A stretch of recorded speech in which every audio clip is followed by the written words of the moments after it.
Okay, good afternoon. My name is Hannah Mühlenhoff. I'm a senior lecturer at the Humanities Faculty at the University of Amsterdam, and I'm the moderator this afternoon. And I would like to welcome you to this event on stories of climate breakdown, emotions, and inequalities. This event is part of a bigger workshop organized by the research project EU Fields, which is funded by the Amsterdam Center for European Studies on Emotions in European Climate Politics, which is taking place today and tomorrow at the University of Amsterdam. And a lot of the participants of this workshop are also here with us now. I would like to thank Andrew Telford, Assistant Professor in the Humanities Faculty, for expertly organizing the workshop and this event, and ACES for the support, but also especially SPAU 25, particular Fatima Kamal, for hosting us this afternoon. I'd also like to inform you that the event is being recorded, so if you ask questions later, this will also be on the recording. So, stories of climate breakdown, emotions and inequalities. We have all been confronted with the effects of climate breakdown in the past years. These might have evoked fear, anger, sadness, or indifference in us, to name just a few possible emotions. Depending on the concrete impact on us and our situation of privilege, our emotional responses have probably varied. The idea of this event is to center diverse stories of emotions and climate breakdown and make visible how these are shaped by inequalities. We will listen to stories from different contexts, and most likely we'll be confronted with our own emotions towards climate breakdown as well as towards the stories that we are listening to. Our conversation here will also invite us to reflect on the means of storytelling in public discourse on climate breakdown. At the end, there will also be time and space for questions from you, the audience, and we have 4 brilliant speakers with us today who I would like to thank for being with us and sharing their stories with us today, and who will introduce themselves after I've given the floor to Athina Kopteros, who will start us off with a little activity. Thank you, Hannah, and hello to everybody. So before we share stories, I want to invite the body into the space, and everybody's body literally in the space. So I'm going to give us a little bit of time to connect with your body while you're sitting on your chair. For those who are watching, wherever you are, welcome into the space, and I welcome you to also, if it feels comfortable and safe, to just find a moment to ground your feet into the ground. Just let the rhythm of the body catch up with the rhythm of the mind and the thoughts that can sometimes go much faster than the body. And connect with your breath in any way that feels comfortable for you.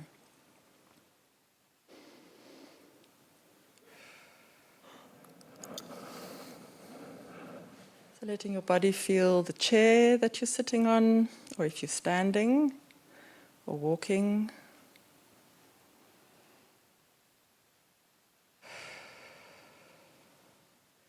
The rhythm of your breath.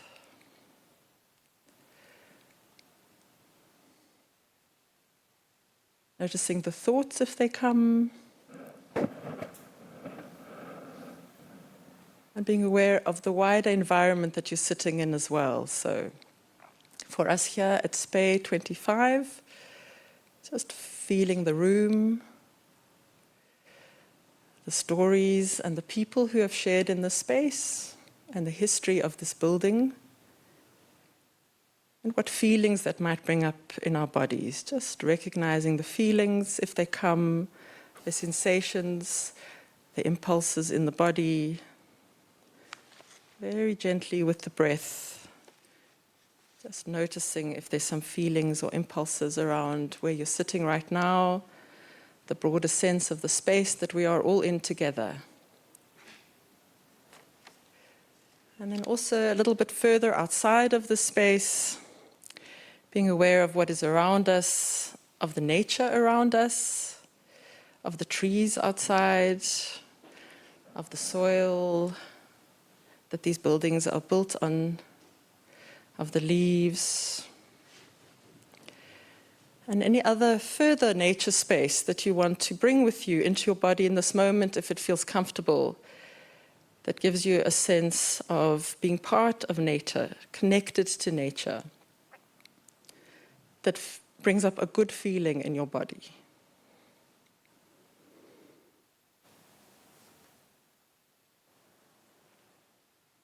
So with that sense of the connection with nature outside of the space, whatever is comfortable for you, and then the buildings and the space just outside of the space, the trees, the soil, and coming back into this room, your awareness of the room, and your awareness of this moment sitting in your chair and connecting with your breath. Thank you, everyone. We're going to now start sharing our stories and ourselves with you. Thank you for being here and ready to share like that. Thank you, Athena. I would like to welcome all speakers now. I think I'm sitting a little bit in front of you, Emre. Maybe you can move to the front. We have with us today, already introduced briefly, Athena Kopteros, Harriet Bergman, Manassi Sinha, and Emre Toros. And I would like to ask each of you to introduce yourself to us. Where do we start? Athena, you're going to start again. You already have the microphone. Okay, so I'm Athena Kopteros. I'm a South African, and I work in dance movement psychotherapy and transdisciplinary research and practice. And I'm a collaborator of the Real Life Learning Network, which is a network, it's a social enterprise of Global North and Global South transdisciplinary researchers. There's somebody else here as well, a Dutch and South African collaborator, part of Real Life Learning Network. And we focus on transformational change through transformational learning, activist-informed research, and cognitive just monitoring, learning, and evaluation. I use embodiment, enactment, and interconnectedness with nature as part of my practice, which is also informed by trauma and the impact of the body and ourselves. Thanks. Thank you. I will give it to you, but I will this weird microphone. I am Harriet Bergman. I'm a philosopher, so I'm finishing my philosophy PhD. And my last research output was on ecofascism and anti-racist anger on behalf of climate breakdown. But next to that, I'm also involved in climate justice activism since 2016. So I will share some of both contexts within this panel, I think. Yeah. Hello, everyone. I'm Manassi Sinha. I'm from India. I'm teaching political science and international politics at the University of Galgotias in India. I'm also a singer, so I like to sing. My research area is basically, I look at European politics from the perspective of gender policy making, then feminist foreign policy, and recently I have been developing my interest in climate change a lot. So, I'm really happy to be here today. Thank you so much. Yeah. Hello, everyone. My name is Emre Toros, and I'm from Turkey. I'm a political scientist. My work usually is on voting behavior and political behavior.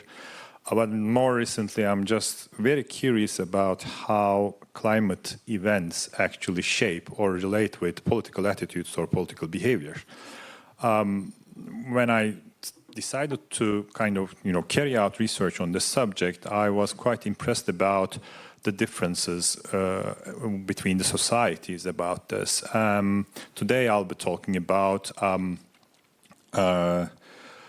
mostly on religious differences between the societies to frame while framing the climate events. Thank you very much for being here. Thank you. Thank you all. So we will stay here together to try to make it as informal as possible. What we'll do in the next hour, so we will first hear stories from all our speakers about climate breakdown, so really centering different stories, and then we'll have a bit of an open conversation, and then we'll invite you all in to engage also with our speakers. So again, I would like to pass the floor to Athena to start. Great. Okay. As part of responding to emotions in European climate politics and a presentation in this forum, it was important for us that the focus is on a range of people's stories and the feelings that these evoke in the body. Stories give us insight into people's lived experiences and allow for greater honesty in the consideration of how these stories are received and what power do they have, if any. I therefore asked my fellow real-life collaborators and co-collaborators to free-write some of their personal stories. And I invite you in the listening of these words to be aware of how they resonate in your body, what feelings they bring up, and what you need for these stories to land in you in a way that keeps you safe and at the same time challenged. So this is a story from Jane. In South Africa, a group of activists and facilitators went to view firsthand the devastation of mining on a community. We walked on old, abandoned coal mines that were open to the public. On these mountains of coal, women with small children sifted through the debris looking for bits of coal they could use to cook at home in the informal settlements that scattered around the base of the coal mine. The big pieces they sold at the side of the street. We were told the mountain often collapsed, burying women and children in a black grave. Walking on, we found an open pit, also unsecured, with fire and fumes bursting up out of the earth. Our view from this pit showed a stream of poisoned water streaming down between the informal settlements. When we all gathered in a safer place, we had headaches and no grief was present in our eyes. We lay on the ground and breathed, following a gentle, guided practice of grounding ourselves to the earth. Some cried softly, others clenched fists in rage. All emotion was welcome in the room as we lay on the earth, fingers touching in some places, feet in others. It was a moment of acknowledgement and a moment given for regulating rather than rushing into the next conversation or action. This is a political act of saying that what we witnessed cannot be softened away with words. Some of us in the room lived in those communities and they could feel we had seen and acknowledged the violence they experienced daily. We then asked each other, whose feelings matter here? Whose feelings drive action? Should it be ours or the women who risked their lives for a few pieces of coal?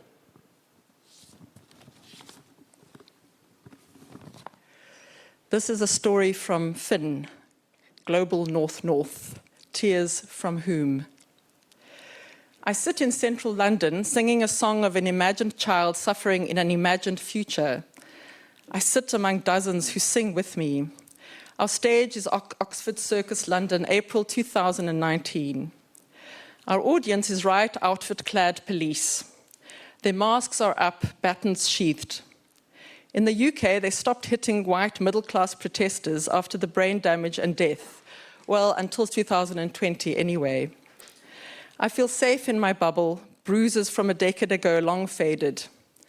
My chosen audience is a single police officer. I stare, I sing in serenity. In my mind, the words I'm communicating are not of this future child, but of the millions, no billions at risk now. But I know for this audience, for this country, the imagined future child not yet existing receives more empathy than all the ones dying in the present, elsewhere. The police officer begins to cry. The protest movement I sat with, XR, was criticized soon after.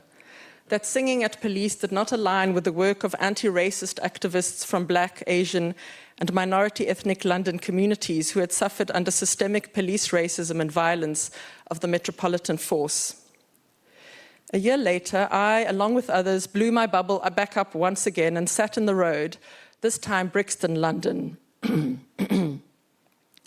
The day was a Pan-African call for reparations from the UK for the ecocide and genocide taking place now and in the past.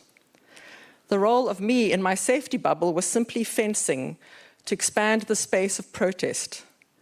a performance with invitations sent to those who would be able to pay what was owed, the ones who should be crying. The placing of emotions for political gain is theatre, and consideration must be given to who is on the stage, who is the audience, and who is just a bit of interchangeable infrastructure not relevant to the real narrative. This is a story from me.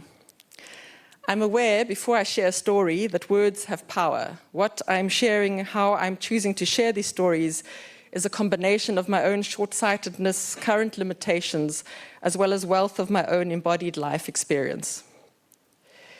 One day, as part of a research project on implementing a care program in a South African township, I walked the length of a South African informal settlement illegally built along the banks of a river.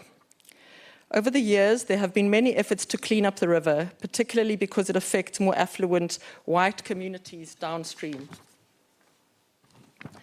I saw vast amounts of litter being discarded into the river and trapped by surrounding foliage and fallen trees, creating an accumulation of plastic.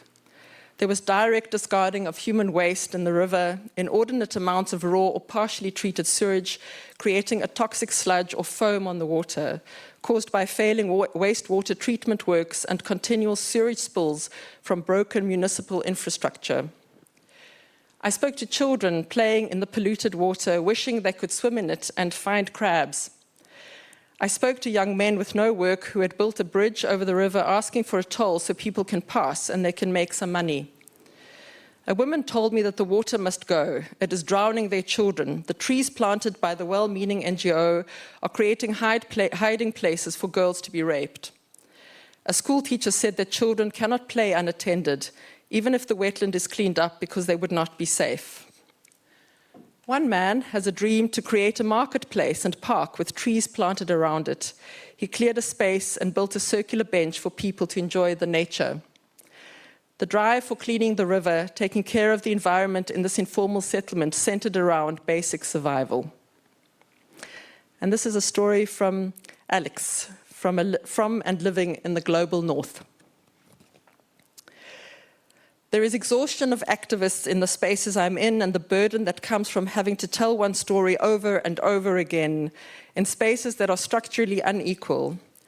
Activists and grassroots organizers, indigenous or racialized activists in particular, are more and more often invited to share their experiences and wisdom in these spaces, yet their work is still chronically underfunded.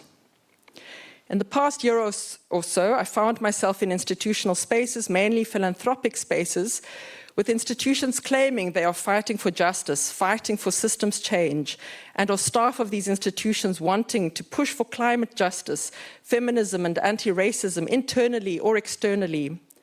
In these spaces, activist members of climate, social justice, just transition movements have sometimes shared their exhaustion in the face of the systems working against them. And the double burden and emotional labor that come from having to retell one story or accompany people who are in positions of power to recognize their own power, having to advocate for one's own experience to be valued, as well as keep on calling for structural changes. More broadly, hope, excitement, despair, and rage are the emotions that come to mind when thinking about climate change today. Hope and excitement, as we are at times seeing the opportunity for transformation of the system we live in. It is also a time of community building, humility, inspiration, and imaginative power. Despair in the face of the catastrophe we are and will be facing as a planet, and the rise of conservatisms and the far right in Europe in particular. Rage in the face of things not changing, or very slowly, in the face of revolutionary ideas being depoliticized and co-opted as the far right rises. So I want to thank Jane, Finn, and Alexia, or Alex, and myself for sharing these stories, and everybody else for listening to our stories. Thank you.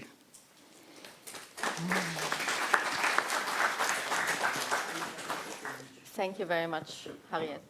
Yeah, so I will very briefly introduce the video I'm about to show. So in 2018, I was part of a small artist, activist, and academic collective who wanted to remove fossil fuel sponsorship from the cultural sector in the Netherlands. and we did several performances. And I will tell more about it after the video.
So Why I wanted to share this video is because some of the themes of this discussion, I think, or I hope, are in the video, which to me is the role of emotions, the roles of narratives, but also things about representation, class, gender, race, who cleans up after the activists have done something, right? Like how do different people feel about what's going on at the Van Gogh Museum? Also complicity and the different difficult choices you have to make. So I think there are lots of themes in the video relevant for thinking about these things. And I also wanted to show it because this was in 2018, shortly after the Van Gogh Museum announced they cut their ties with Shell. They also made explicit that it had nothing to do with activism. And since then, the Museumplein, so the museum square in Amsterdam, is the first museum square in the world, as far as we know, that is untainted by fossil fuel money. So I also like to have a short sort of celebratory story about nice things that activism can sometimes bring. So that was my addition to the conversation. I pass it on to you. Harriet. So, hello everyone. Am I audible? Okay. So, thank you once again for having me here. This entire session is about sharing the stories on climate breakdown, and I'm going to share it from the perspective of Global South. So before I share the stories, I thought of first contextualize the climate breakdown. I mean, why people, are feeling, having different sorts of emotions towards climate breakdown, particularly in India. We have to first look at how, they view climate breakdown as a result of breaking away from the continuum that they form with nature since their birth. Nature in our day-to-day life is not something out there, present out there, or as an object that we consider. It is very much an integral part of our day-to-day life. So, unlike an Eurocentric discourse on nature that we, when we talk about people, in the way the West has framed the discourse on nature, it has viewed it as wild, disorderly, something very uncivilized and even cruel. So since 17th century, there were efforts to contain the nature or to tame it and the progress of humankind. So the modernity project that we talk about in the West, it all, were looking at nature to be something subdued or dominated if humanity had to make progress. A lot of thinkers had also talked about it, how in their works, how we see, how nature was constructed, particularly in the post-industrialization period. For an example, when Britain's revolutionary industrial achievements went to show the world at the Great Exhibition at Crystal Palace in London in 1851, the 19th century philosopher John Stuart Mill, he articulated, and I quote, "If the artificial is not better than the natural, to what end are all the arts of life?" Okay, so the modernity project continued, and that resulted in humans' alienation from nature, marking a beginning of anthropocentric era on Earth and a human exemptionalist paradigm. Nature was also viewed as part of, a process of rationalizing it. So the Weberian rationalism, form the basis of bureaucratic machine with an underlying logic of efficiency, along with the increased scientific and technical knowledge and ever-expansive capitalist market economy, laid the foundation of the calculating man and self-interested pursuit of market domination. The governments and industries were organized around the logic of this high-level efficiency. So all other institutions were redesigned to work like a technically rational machine. Collectively, these components promoted a logic of efficiency, superseding even the sensible choice of goals and alternatives. So this is how, we see, so sorry, yes, yes. So there is this process of putting nature into a controlled stage. Now, as against this narrative, in the West, the nature. Okay, so nature in South is very much looked at in a very different way. In various cultures across India, nature and human are woven around in unity. The nature is not perceived separately as detached to humanity, but indispensable part of it. In fact, some humans are perceived at par with other animals without any sense of hierarchy. So therefore, the culture demands an integral or ingrained veneration towards nature, an expression of God himself. So here in South, the nature is seen as a continuum of life and death, where nature is being revered through a series of rituals, festivals spanning over lifetime and generations. If we talk about, so there are a lot of myths around worshipping nature. Why do we worship nature? So there are a lot of deities, in Hinduism. One such myth talks about this incarnation of God in Vishnu as fish, and he was taking different avatars and from one to another through amphibious forms and mammals, and then on into human incarnation. So this view clearly holds that man did not spring fully formed to dominate the lesser life forms, and is therefore integrally linked to their whole of creation. There are folk tales around animals and animals in harmony with nature. That we have Panchatantra, Hitopadesha. We talked about this continuum of human being with nature. Okay, now talking about particular practices, if we talk about and rituals, we basically worship nature through diverse rituals and practices. For an example, all the 5 elements, if you see sun, moon, fire, land, water, which consider that forms life, forms our life. So we worship all these elements in our day-to-day life. We have sun worship that we call Surya Puja. There are Chhat Puja in Bihar and Uttar Pradesh. So I'll show the picture here. So if you see, these are some of the rituals and practices that are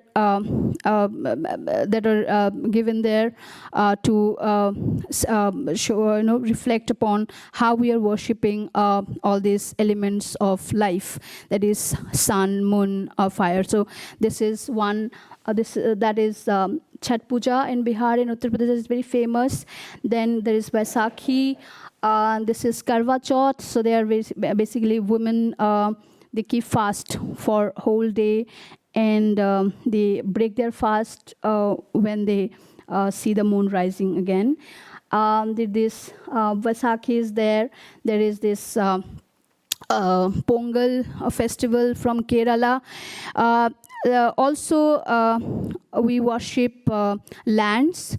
So basically the agricultural community, and in general also, before the construction of any projects or any house construction, the people there, they basically seek the blessings of Mother Earth, and they do offer a lot of rituals there to worship land.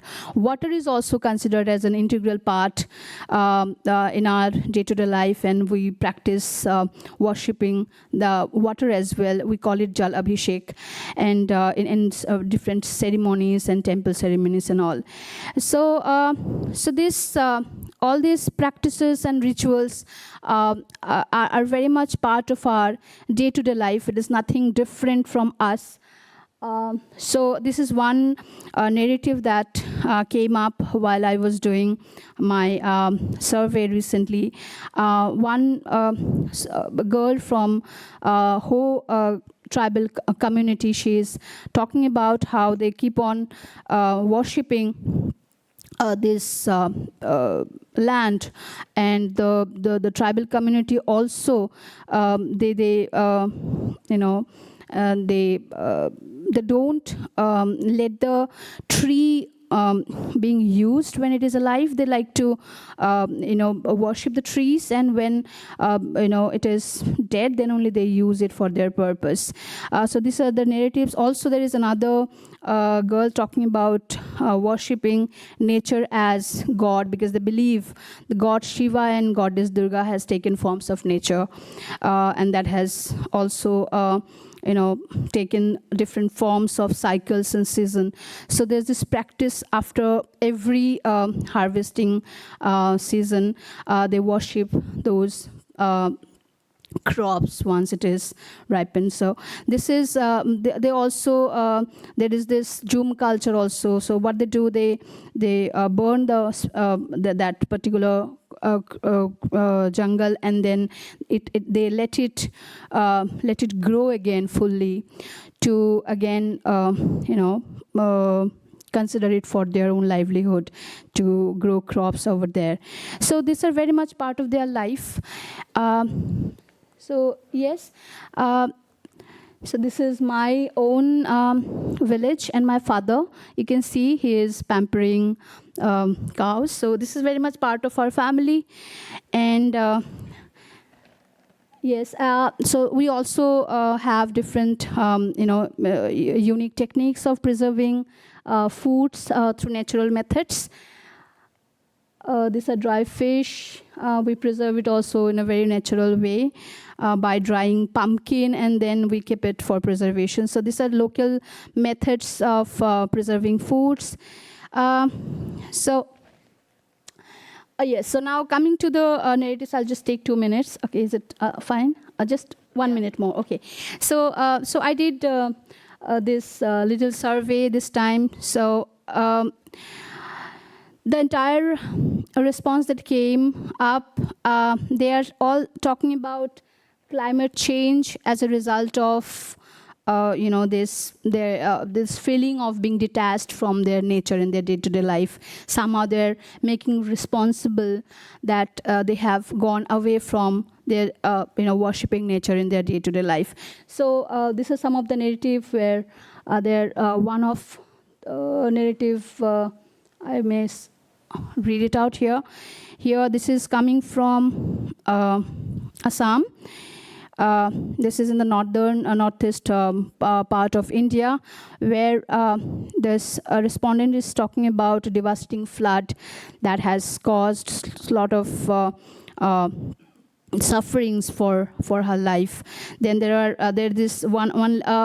I spoke to one student from Jharkhand that is famous for mica mining. So they have talked about how their life has suffered a lot because of this mica mining work over there. The water that is, the river that is surrounding this mica mines, it's so polluted that they can't even drink that water. They have to go 5-10 miles away just to fetch water. They are not even able to drink water. There is no water around that region. So, these narratives really give a reminder to us that how we have gone away from our sense of belonging, and that has led to the climate breakdown. Recently, if you have seen news in Himachal Pradesh, there are huge landslides, and then a lot of buildings have just collapsed. A lot of cities have gone under the space. So yes, so these are just some of the narratives I wanted to share. So it is. Okay, it's not there. So yeah, that's what. So yes, let's look forward. Thank you so much. Thank you. Yeah. Well, thank you very much. Do you want to, for the live stream? Yeah, okay, sorry. Today I'll be talking about how a devoted Muslim perceive climate change, or a kind of a disaster, a change in his or her life. That will be the story, and you will see a short version of story in a moment. But my concern is this: why I'm asking this question? Because I really think that it's the climate change or climate events in total is kind of a global phenomenon. It's not restricted to any part of the world. So since religions are kind of very important for people shaping their identities, ways of thinking, behavior, and attitudes, so it is a kind of a very important determinant for perceiving such kind of a global phenomenon. And another basic thing about this is that without a kind of a comprehensive approach throughout the globe, it would be kind of very difficult to sort out the problems that we are facing and solve them with the fuel and the other stuff that we're talking about. So that it's quite important to understand that one of the biggest shapers of human behavior, religions, to understand their impact on global change. And actually, we started with non-Abrahamic religions. That is a kind of a very good starting point. I'll talk about the Islamic side, basically. Are we on? No, not yet. Okay, let's continue. Starting with the 1960s, with the greenization movement of the Earth, basically some particular developments also happened on the Islamic world as well about climate. So the concerns were not immune to Western world, that were not only kind of, restricted to the Western world. Well, that's the teaser. Okay. So, and then for those who are not kind of very familiar how Islam actually interprets the worldly things, is that there are two sources. Basically, the first one is the Quran itself, and the other one is the Hadith. It's also called Sunnah, which is the way of life of the Halifah. So it's just these two sources shape and devoted Muslims' way of life in everything. Daily life, political life, because Islam is a kind of a holistic religion. It doesn't make any kind of difference between personal and political behavior. So that's some basic. All right. Okay. All right. So, well, this is our guy, and this video was shot like 6 months ago, and he's doing a rain pray. Rain pray is very common method for kind of asking rain from God. But here there's a problem. This video is a kind of a two section. So in the first one, the guy prays for the rain, and in the second part, something happens, and then he prays again. And let's see. يا علم عبدالله شني نمازم أنا نمازم قلدم يا رب العالمين يا رب عظمة سودولدر يا رب العالمين إن شاء الله أقسم أقدر يا رب خويا غدا إن شاء الله رب العالمين benim duamı kabul eder. Ya Rabbil Alemin sana çok dua ettim ama bu kadar etmedim ya Rabbil Alemin. Dedim biraz yağmur yağdır. Ey Allah'ım ya Rabbim sana kurban olayım. Biraz musiki kıstır ya Rabbil Alemin. Bütün millet bana küfür ediyor diyor. Sen çok büyük dua etmişsin. Biraz musikini kıstır ya. Well, before showing this to you, we talked about with the team if it's appropriate or not. But the thing is, let alone everything in this one, of course, you see that after the prayer, there was a flood, just after the following day. So then he prays again, saying that, this is a literate translation, by the way. He literally says that, please turn off the tap. It's not my comment or it's not my, anything else. So it's just, this is a very tragicomic story, I would say, because it just shows the basic understanding of a devoted Muslim about a climate event, good or bad, basically. So it's just all God creation. It's all coming from God, and it's not. I don't know if he knows that it's not anthropogenic at all. So it's just, this devoted Muslim that we have in the video is a kind of a person who guides his life through Islamic values. So that is the story at the individual level. But what is the story at the organizational or kind of state level? As I said in the beginning, there were some kind of movements on the Islamic world about the concerns related to climate change. But when these movements started to understand or interpret the climate change throughout the world, they started to look again to Quran and Hadith to find out something matching with those concerns. And then they found basically, you can find anything in the religious scripts, as we all know. Then they found 4 big items about to combat or kind of, take actions against climate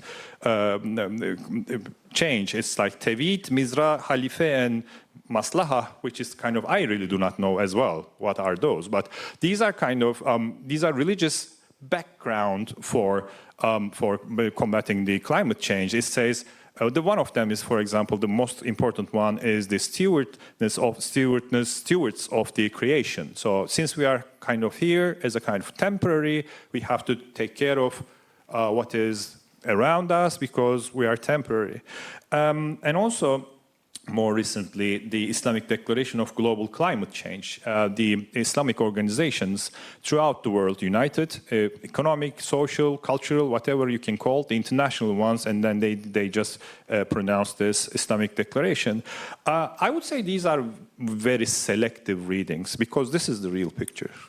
I mean, whatever you say about combating with the climate change, the practice of religion, and I'm just, this is a video from Turkey, which is one of the, or perhaps a couple of remaining secular societies in the world who are predominantly Muslim.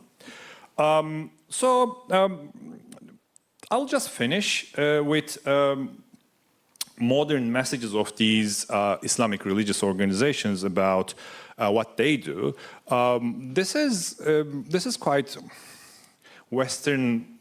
Westernized way of, they replicate what the Western counterparts are doing. For example, campaigning to raise concerns about climate change among the states, the Islamic states, forced to reduce carbon emissions as well. I don't know, they're not very successful, I would say. And then, of course, again, these scriptural religious messages for reduce for protection the environment. I'll just cut it out here, and I'll be, giving responses to your questions during the discussion. Thank you very much. Thank you. Also, thank you very much for working around the technical difficulties. Okay, and I think we could really feel that we were all a bit unsure whether we're supposed to laugh or could laugh at this last video, so our responses to that are interesting. So we've now heard different stories, and we are normally bombarded by news or also of climate disaster and failure of policy change, etc. But we want to focus on stories, and I wanted to kind of give this back to you and ask you, why do you think it is important to focus on different stories that maybe seem, very small in some way, but why do you think it's relevant to do so? And maybe we can, if you're ready already, we can start here this time. Well, that's a very relevant question and timely question. The stories are atomic versions of reality for myself, because it's just when you start to think about something, you always start with observing what's around you, and this always starts with your family, with your friends, with your colleagues, and so on and so forth. And this happens through stories itself. So although these are, I do political science in a positivist way. I measure things, and I even measure my coffee in the morning. So it's just, but the thing is, the starting point is always stories, and they guide you, they lead you to a kind of an important paths, and they show you the lines of arguments. Basically, if you kind of think about on those stories with your different friends. Different generations. For example, my mom and dad will tell something else when you compare it with my colleagues or with my son. So these are quite important. These are mind-opening and directing sources of information, very particular, atomistic. But the whole story actually just is a combination of these atomistic stories. That's why quite important for me to understand such kind of stories. I think stories are a bigger part of politics, I would say, and it motivates others to also drive their action towards certain things. For example, I look at politics as an organized behavior. So in India, suppose when the farmers, the downtrodden ones, and the farmers committed suicide for a few years because of loans they couldn't pay from they took from the government, or because of the crops failure, so they couldn't come to the front and raise their voice. But the moment their stories were taken up by the political organization or by the civil society or the non-state actors, that stories, I think, led to another level of national movement. So the government had to pay attention to them. So politics, how we look at it, is an interface between state and people.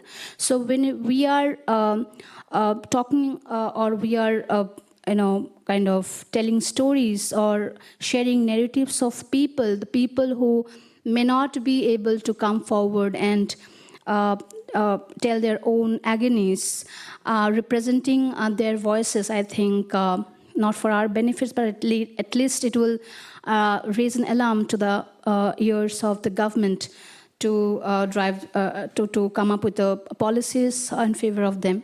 So I think it's very important to tell stories. For another thing, I think, for an example, I would like to say, stories also, I said, motivate others to take action towards, social change. For an example, in India, there is one community called Bishnoi community. Okay, they are the first tree huggers. Okay, so in 1730, this Bishnoi community from one village, they basically assembled together to hug trees from cutting it down and build new palace.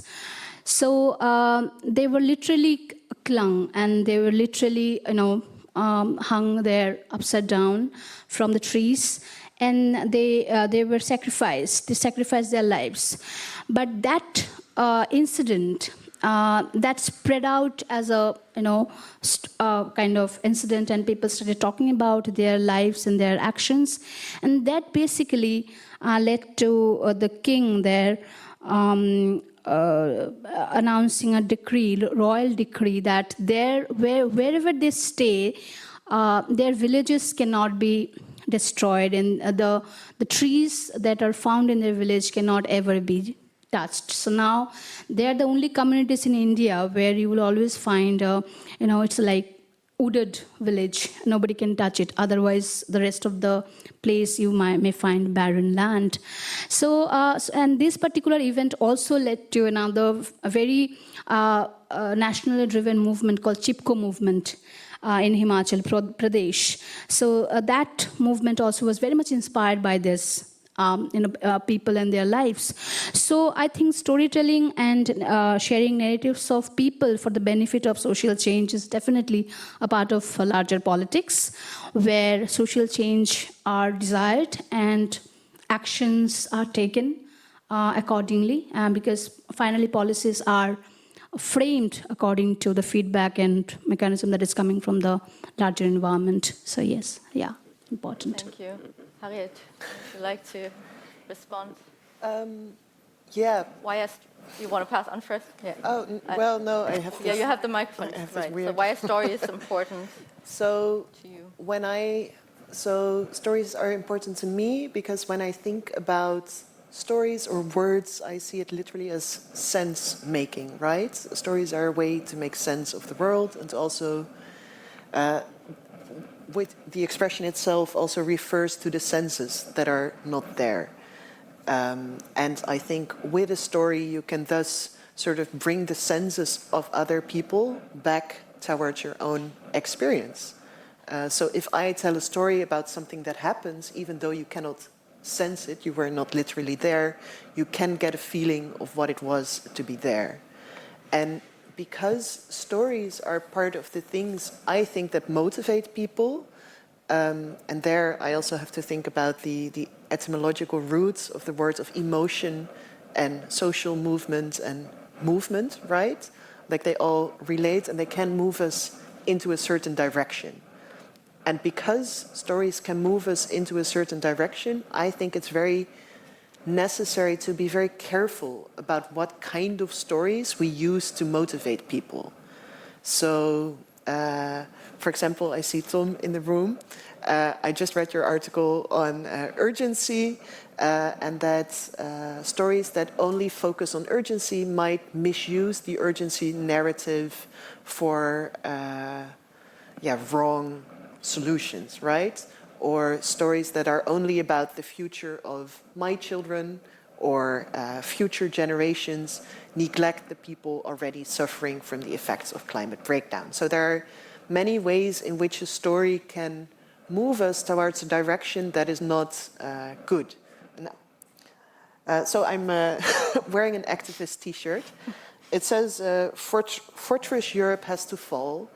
And for me, that is a different way to add a different layer to a story of a white academic, me, sitting here telling something about my research, but with a sort of a visual reminder of what it means to be an academic in Europe, right? To be protected by Frontex from other people who might have different stories and whose movements are seen as a threat, as a security threat to whatever is happening here.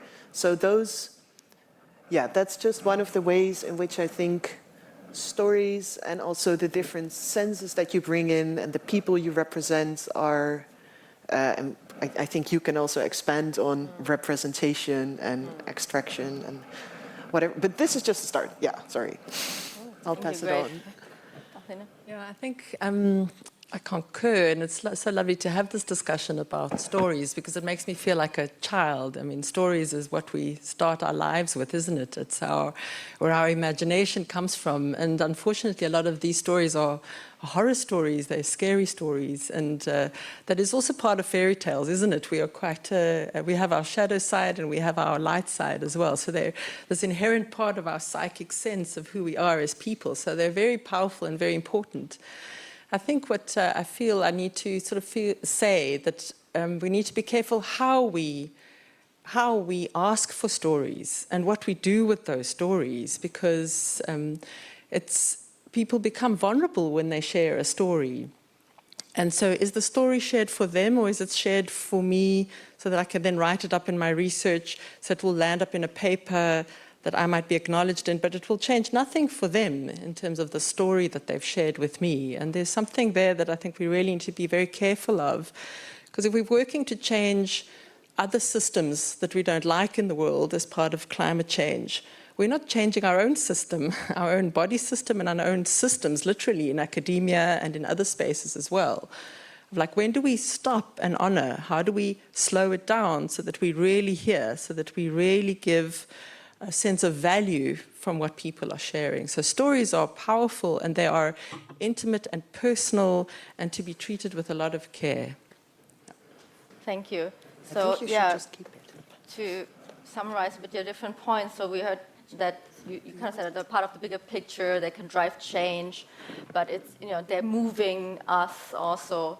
But we also need to be very careful with stories. And maybe following up on that, I would like to hear from you how you think that power, also different axes of power and privilege, shape the stories, whose stories we actually care for and whose stories we're actually listening to. And then also whose stories in the end will also drive some sort of change. So how can we navigate that kind of question of privilege and the stories that count? Would you like to start, or should we go the other way again? Start in the middle.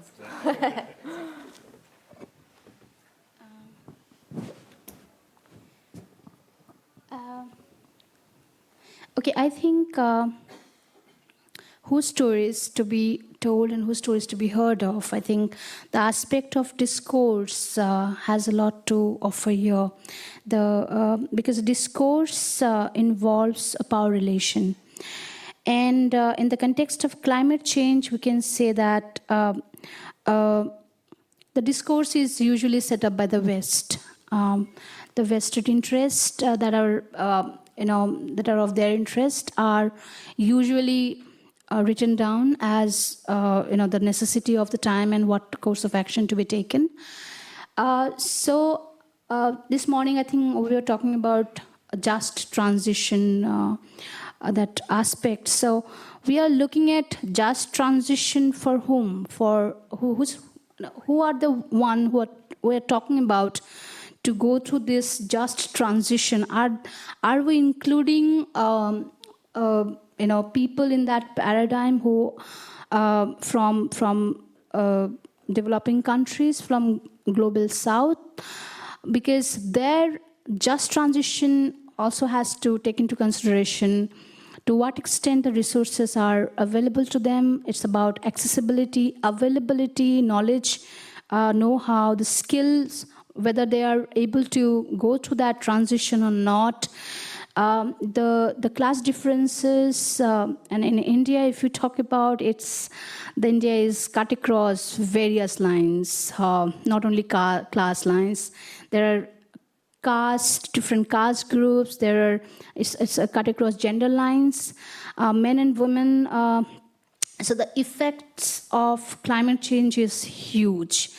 So from the perspective of West, it's very easy sitting here at this stage talking about the literature and the debate that, okay, the climate change is here, and we all are affected by it. So for example, European Union is definitely working a lot in this direction. It's doing a lot of climate action. It is also setting the discourse of how it has to be done. So the voices are usually, being heard of the people, stakeholders who are involved in this process, but voices of people who are not involved in the process are usually ignored. So it's like it does not give a comprehensive idea of the entire thing. So yes, whose voices to be heard of, and whose stories to be told, whose stories not to be shared. That's definitely a challenging area we have to look at. So it's the power has to be, of course, it's not shared. So we also have to look at how much it has to be shared, how much representation we make in terms of bringing those downtrodden ones and allow them to raise their own issues and allow them to also talk about what transition do they want, how they want to tell their own stories, and what representation they want in the system. So yes, I think it that way. Yeah, thank you. I think there's also the issue of accountability and colonialism, of course. So in South Africa, there are miners who are really struggling with this just transition in terms of their basic livelihoods and finding a voice in that space. And so insisting on something without taking into account what the West has benefited from colonialism and still benefiting is something that really infects how these stories are processed and experienced, because of course guilt comes up and all sorts of other feelings as well, and it's a complicated space. But giving voice and giving power in spaces where there still isn't enough sharing or openness about other people's perspectives is also a dynamic. And I mean, this is a very complicated and very painful conversation, really, in terms of that. And I mean, with the images that I shared, they are of a traumatized community, and trauma has roots that just run through from one generation to another. And so healing from that so that people can feel safe enough to even think about climate change, safe enough to even start taking agency about what that means for them, that takes very careful and very dedicated work. Thanks. Thank you. Harriet, Yeah. follow up? Yeah, I wanted to maybe expand on. So sometimes within stories and sometimes within a climate justice activist discourse, I see that there is a lot of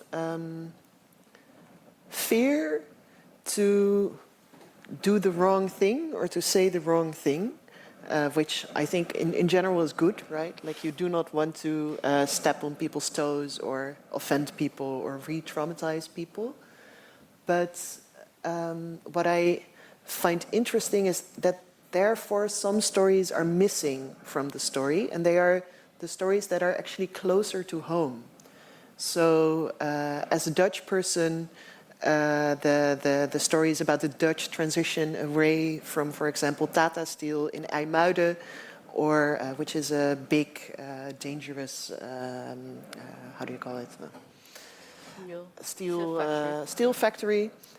Or the Dutch province of Groningen as a story. In Groningen, a lot of gas has been won, and it has some people from Groningen have called it colonialism. What was going on there, and to navigate white Dutch people who are in some way the victims of an extractive industry. And you do want to do justice to that, and you do want to work together, but then colonialism might not be the right word, but who are you to say, and who are you to deny or to acknowledge those kinds of things? And similar in for example, colonized Sami land, right, in Finland and Sweden and Norway. How do we, as a white movement that is careful not to replicate whiteness, but how can you talk about white people that are also the victims of colonial practices? So I'm not sure, like all these power relations, privilege relations, and also like the very thin sort of line you have to navigate or walk to do justice to all these different contexts. For me, they feel like a very big task, and also something that people have to be prepared for, to fail in that. So to try and to make a mistake, to say indigenous Sami land is being colonized and this is wrong, or to say Groningen is being extracted and this is like colonialism, and then maybe later be like, okay, maybe not, or maybe yes, or why was I bringing this up? That's not my space. But for me, currently, the thing I think a lot about is how you navigate power and privilege within these things and not shy away from these things just because you are privileged or just because you are in a powerful position and can make mistakes. So that is what I'm currently wrestling with. Thank you, very clear, yes. Emre, do you want to Yeah, it's just, add it will be something? just kind of a very short. The thing is about these stories is this: we have to be very careful, or at least myself is very careful about who and why we are facing these stories. Who wrote this story, first thing first, and why are we facing this story?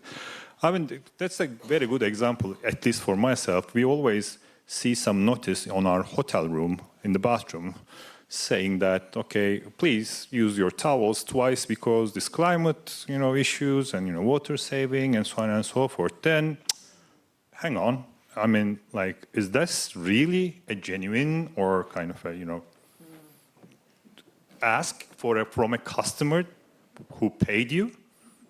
So it's how genuine is this? So it's just like, I never.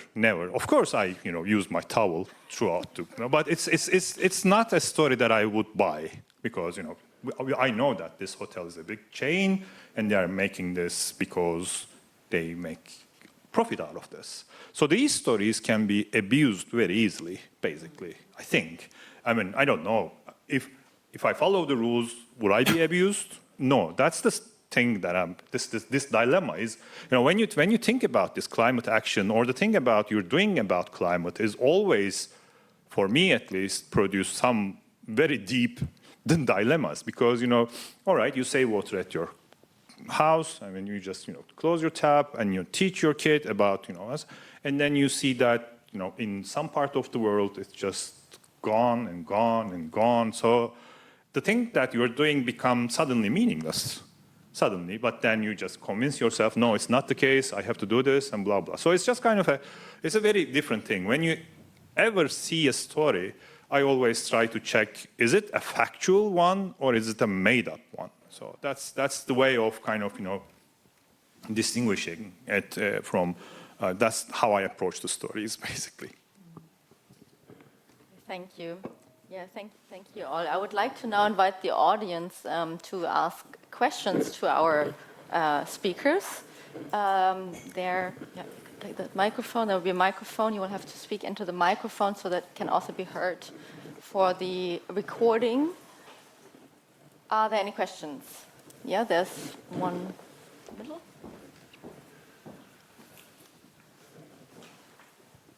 Hi, thank you for your talk. It's a question mostly for Emre and Manasi, but when we're trying to build a big enough, coordinated, international, transnational civil society movement to eventually constrain the fossil fuel industry enough, that necessarily involves comparing and integrating across cultures. And you showed a couple of examples, and there's a difficulty between trying to extract similarities to integrate or trying to be aware of the plurality within a named other culture. Like, for example, among Muslims, there's actually many different systematic versions. If you asked a Qatari, it would be more like, well, using sort of Western, originally Christian terms, quietist, pietist, individualistic, about individual purity and being socially conservative about belonging to their own group. It wouldn't be like the Turkish farmer in Anatolia. And there's many other different versions which have the same big label. And how does an outsider deal with that fairly? How do you deal with the kind of built-in us and them kind of internalized habit of having grown up in a capitalist culture?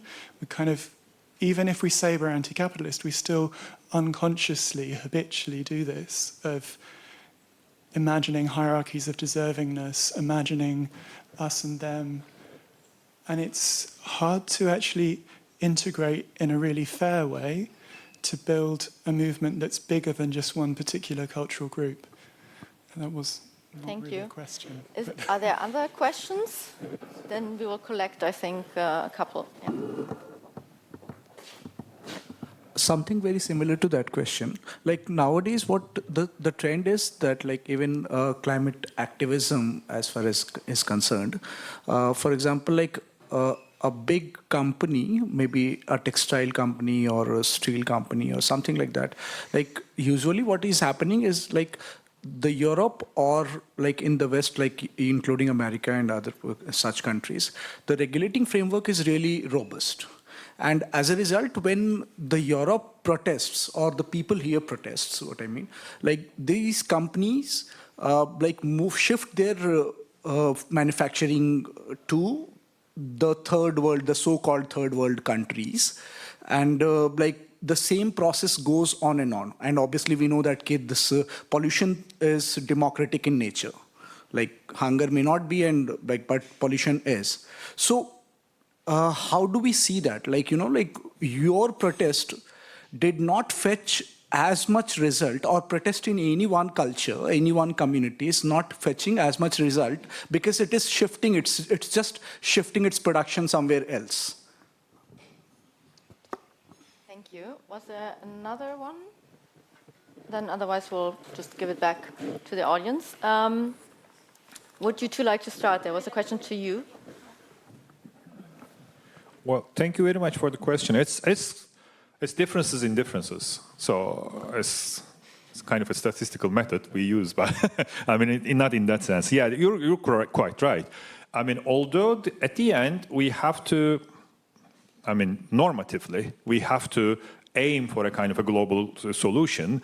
And then when we say this, we underline the differences throughout the globe, because we see that there are lots of different cultures and stuff. So that solution should, of course, I mean, include every single religion, every single economic system, let alone capitalism and the other ones as well, that we see in China, for example, as a hybrid one. But we have to think about these particularities within a whole system. That's the only way I can see, because as you have said, there are lots of differences. And then it's a very hard task to kind of unite them around one single cause. But still, since this is a global problem, there should be some ways about doing this. One fact about your question is this. According to a number of surveys done throughout the Muslim countries about the climate change, actually there are no differences among the sects. So it's just like the Qatari one most probably will think like the Turkish one, Turkish in that for this data. Yeah, that's I doubt as well. But still, that's I doubt as well. But the thing is, I mean, yes, there are some kind of difficulties around developing such kind of actions, but I think that should be the normative aim at the end of the day. But it's very difficult.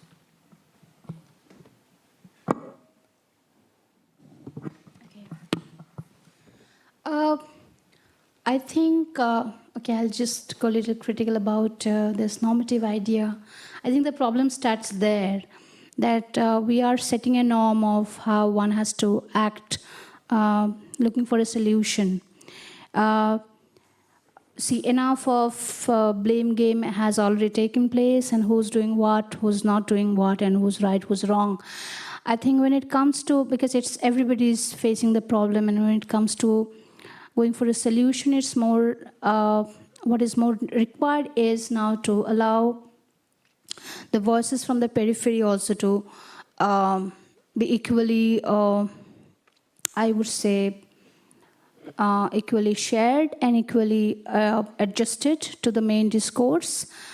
So the norm setting or agenda setting, I would say that's there's a thing that's creating the differences between us and them in terms of action and practice. This is how I look at it. The more it will reduce, the better is the outcome, I would say. For example, from India, if I talk about, I think that video I couldn't play. For example, in my house, my mother, she has this traditional method of preserving fish. Okay, she will, roast it and then and then she will preserve it. But in that way, she is using timber and the smoke. So usually, the discourse may go that okay, that is also causing a lot of pollution. But that's their way of lifestyle. For an example, it's like we take care of animals, plants, and chicken also. It's not just for consuming them. It is also very much a reciprocating thing to sustain not only our life and also their lives. So differentiating the difference between this us and them in terms of our practices, in terms of our contributions also will reduce and only be eliminated only when we stop, setting the norms and we want everybody to fit into one jacket. And I would like to think around diversification and allowing even different voices to have their own way. And there should be a common consensus about the main goal. And that's the only way. Otherwise, there will be, again, conflicts around and leading to, no solution, I think. So, thank you. Thank you. I have a simplistic response. I mean, what comes up for me is relationality and our defensive pattern, which is very frustrating when there's something we're really wanting to get across and it's blocked. And so in my work, it's through the body that we cross over some of that spacing in a very careful way. So when I've worked with groups from diverse racial backgrounds, class backgrounds, etc., using the body as a way of leveling that field of knowledge sharing creates another energy in the room, I almost want to say, that allows for some of those patterns to be named, worked with, those contradictions to be allowed, for people not to feel judged, that they must hold it back, hold it in, hold themselves outside. And I think that's a very careful way of trying to navigate that space, because if we just come from headspace, then that defensive pattern is right up. So we don't make ourselves known, we don't make ourselves seen. And so then we stay with our own embodied sense of what we know about the world, and that makes us feel safe. But we need to challenge that, and we need to just challenge that very carefully and collectively. Do you also want to add anything? Well, I wanted to answer Yes. or try to make to vaguely associate. So I sort of heard your question as a question about the outsourcing of suffering. So if a specific nation state decides to become clean, what happens with the dirt that they now remove when they clean their own alley, right? And I'm not sure if that was the question, but that is... Yeah, and I feel that within the stories we tell as activists or lobbyists or academics or people who want to accomplish change with their words or with their analysis, we have to be very careful of that, right? To not outsource the problem somewhere else where it's out of vision, but to make sure that the problem disappears or is mitigated or is alleviated.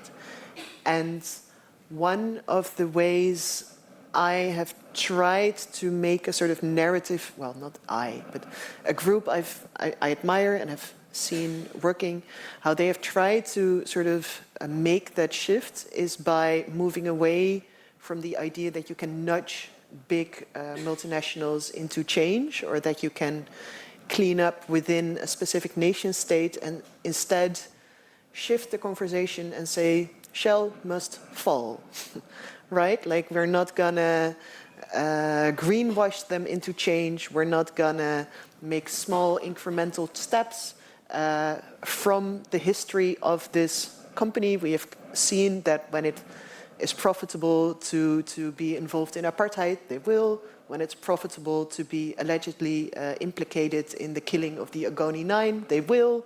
When it's profitable to spoil stuff in Mozambique, they will.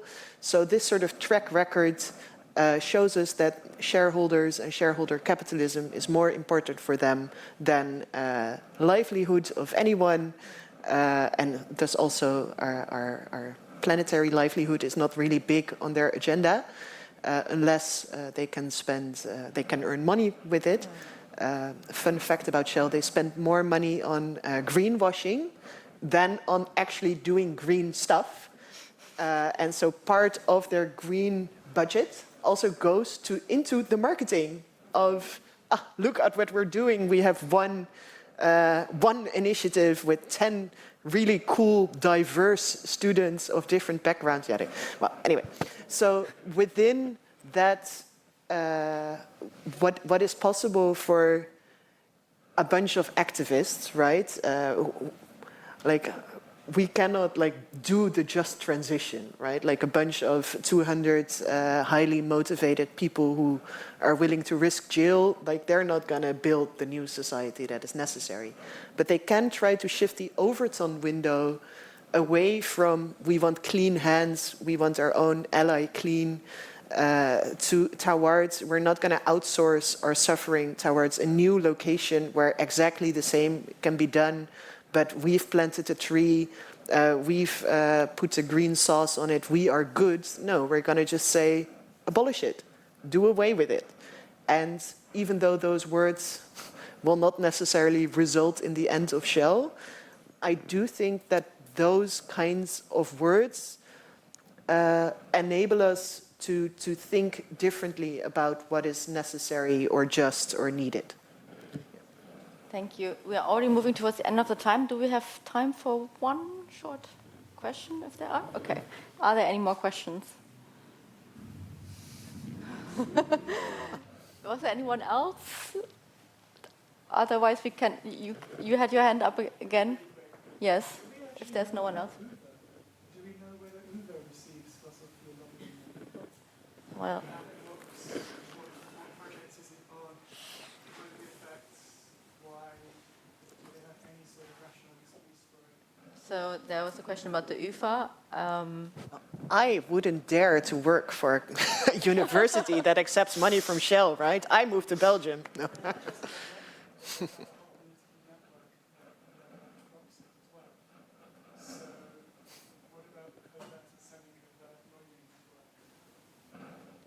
Sorry, I can't have problems hearing you. Could you? The question is, would it be a very good idea to basically dox all the indirect proxy lobbying investments, for example, starting with Uber? So there is a.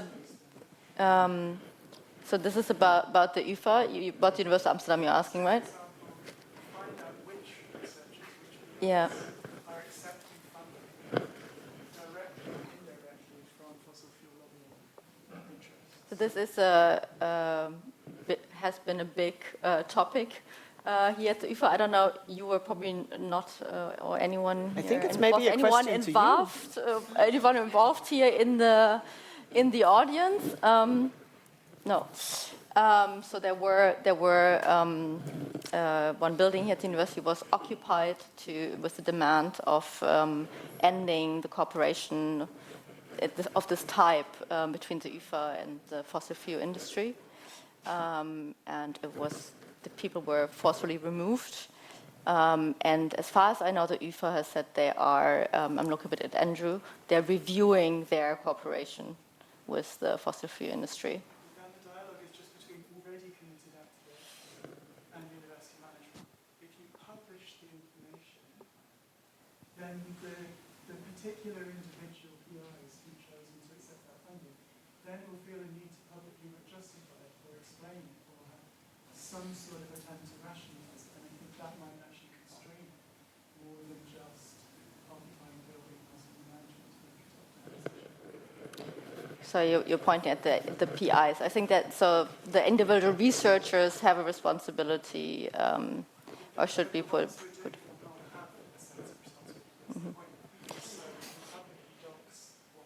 Is that a question to to any of the panelists? Is it maybe an advice?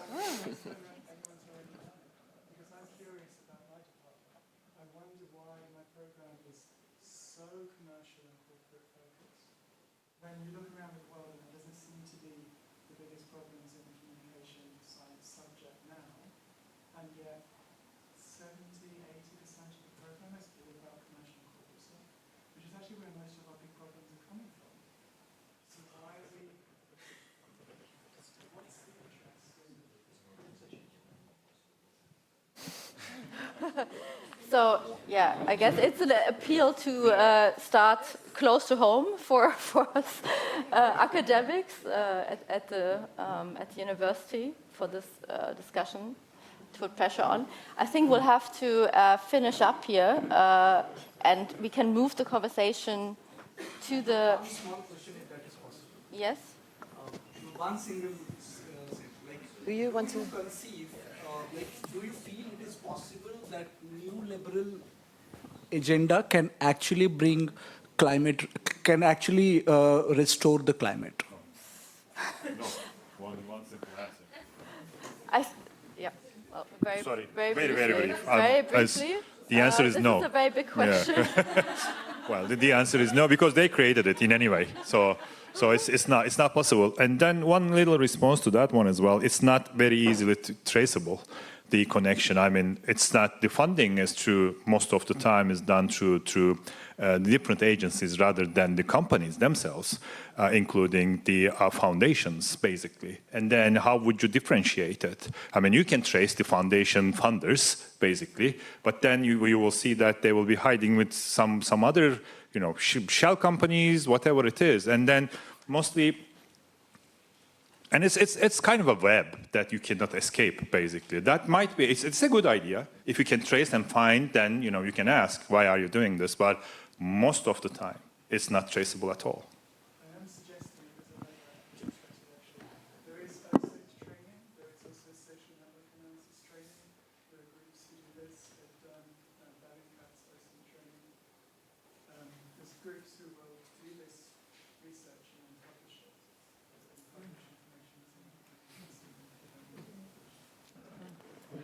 Thank you for bringing that to our attention, and also for turning towards ourselves as academics. I think that's very important. We need to end it here, and I would like to thank you all for sharing these different stories. I think it was wonderful. Thank you very much.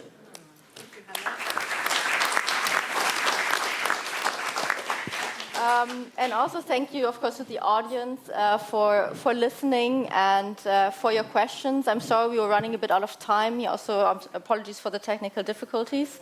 You're all invited to stay for a drink in the back and continue the conversation for a bit. Thank you very much. Have a nice evening.